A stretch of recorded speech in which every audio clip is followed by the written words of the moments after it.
Welcome to the another video. इस video में हम लोग समझेंगे डू वाइल लूप के बारे में। तो देखिए बेसिकली हमारा डू वाइल लूप होता क्या है। सपोज कि अगर हमें कुछ ऐसा वर्क करना हो कि हमारा पहले at least one time code run हो जाए, यानी लूप रन हो जाए, उसके बाद कंडीशन चेक हो, हमारा वहाँ पे सबसे ज़्यादा इफ़ेक्टिव काम आएगा डू वाइल लूप। कि बेसिकली इसमें वही काम होगा, पहले हमारा लूप वो एक टाइम एग्जीक्यूट हो जाएगा, उसके बाद हमारा कंडीशन चेक होता है, मतलब कि हमारा कंडीशन लास्ट में चेक होता है वन टाइम हमारा कोड रन हो जाने के बाद। ये चीज़ समझ में आ गई डू व्हाइल लूप के बारे में। नेक्स्ट हमारा सिंटेक्स क्या होता है। पहले तो सिंपल, पहले हमें वैल्यू इनिशलाइज करना पड़ेगा कुछ, देन डू मेंशन करने के बाद अब हमारा यहाँ पे लूप का बॉडी रहेगा, उसके बाद यहाँ पे वैल्यू अपडेट कर देंगे एंड लास्ट में हमें कंडीशन चेक करना पड़ेगा। ऐसा कुछ हमारा सिंटेक्स होता है डू व्हाइल लूप का। चलिए अब हम VS कोड पे चलते हैं। देखिए मैं VS कोड पे आ चुका हूँ। अब यहाँ पे हम लोग कुछ एग्जाम्पल के थ्रू डू व्हाइल लूप को समझेंगे। तो मैं पहले यहाँ पे एक फाइल बनाता हूँ। मैं यहाँ पे बनाया डू वाइल डॉट cpp। मैं यहाँ पे बेसिक कोड ऑफ स्निपेट लिख लेता हूँ।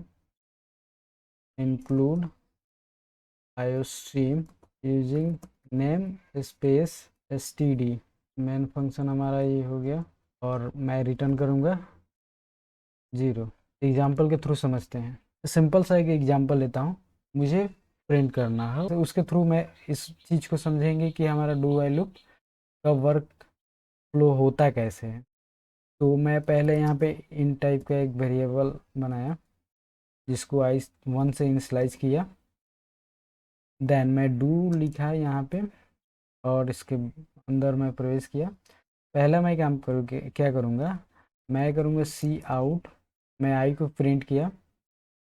आई को प्रिंट करने के बाद मैं आई को 1 से इंक्रीमेंट कर दूंगा एंड देन मैं यहाँ पर लगाऊंगा वाइल, सॉरी, मैं यहाँ पे वाइल लिखा। वाइल लिखने के बाद मैं यहाँ पे कंडीशन चेक करूँगा। तो मैं यहाँ पे लिखता हूँ आई लेस देन इक्वल टू 5। मैं सेव किया इसको और रन किया। हमें यहाँ पे 1 2 3 4 एंड 5 प्रिंट करके मिल गया है। यहाँ पे थोड़ा स्पेस दे देता हूँ, इस तरीके से गैप देकर आ जाएगा। देखिए यहाँ पे हमारा वैल्यू मिल गया। देखिए यहाँ पे समझते हैं कि हुआ क्या है। पहले यहाँ पे तो आई को मैंने 1 से इनिशलाइज किया। आई को 1 से इनिशलाइज करने के बाद मैं डू वाइल लूप में इंटर किया। इंटर करने के बाद पहले क्या हुआ कि हमारा वैल्यू यहाँ पे आई फर्स्ट ही प्रिंट हो गया, क्योंकि हमें तो यहाँ पे कंडीशन पहले चेक हुआ नहीं। वन टाइम हमारा प्रोग्राम रन हो चुका है, उसके बाद आई फिर अपडेट हुआ। अब आई 1 था, अब 2 हो गया। उसके बाद हमारा कंडीशन चेक होगा। तो यहाँ पे चेक हुआ क्या कि आई लेस देन 5 है, कंडीशन ट्रू हुआ।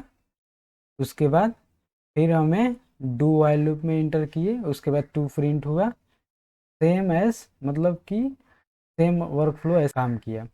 लेकिन पहले हुआ क्या कि हमारा पहले वन टाइम हमारा कोड रन होने के बाद कंडीशन चेक हुआ। ये है हमारा डू वाइल लूप बेसिकली। देखिए अब इसको अच्छे तरीके से समझने के लिए मैं क्या करूँगा कि मैं सपोज मैं ऐसा करता हूँ कि आई को 1 से इनिशलाइज कर दिया हूँ, ठीक है।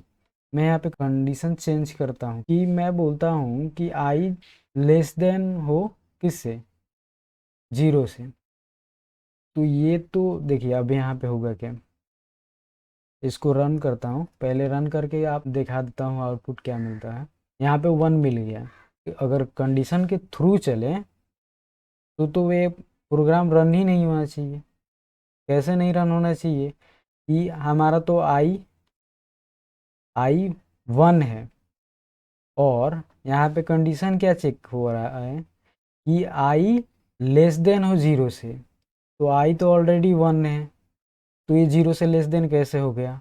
अगर यही वाइल लूप रहता तो ये कंडीशन फर्स्ट चेक होता, उसी समय ये टर्मिनेट हो जाता, क्योंकि कंडीशन वहीं पे फॉल्स हो जाता। लेकिन ये डू वाइल लूप है, इसकी वजह से पहले हमारा कोड रन हुआ, मतलब आई का जो वैल्यू हुआ वो प्रिंट हो गया, उसके बाद वैल्यू अपडेट हुआ, ठीक है। अपडेट होने के बाद ये तो आई ऑलरेडी 1 था, उसके बाद 2 हो गया, उसके बाद कंडीशन चेक हुआ तो कंडीशन फॉल्स हो गया, वो तो ऑलरेडी फॉल्स ही था कंडीशन। ऐसे हमारा कुछ वर्क करता है डू वाइल लूप। तो ये इस वीडियो में डू वाइल लूप समझ लिए। नेक्स्ट वीडियो में मिलते हैं।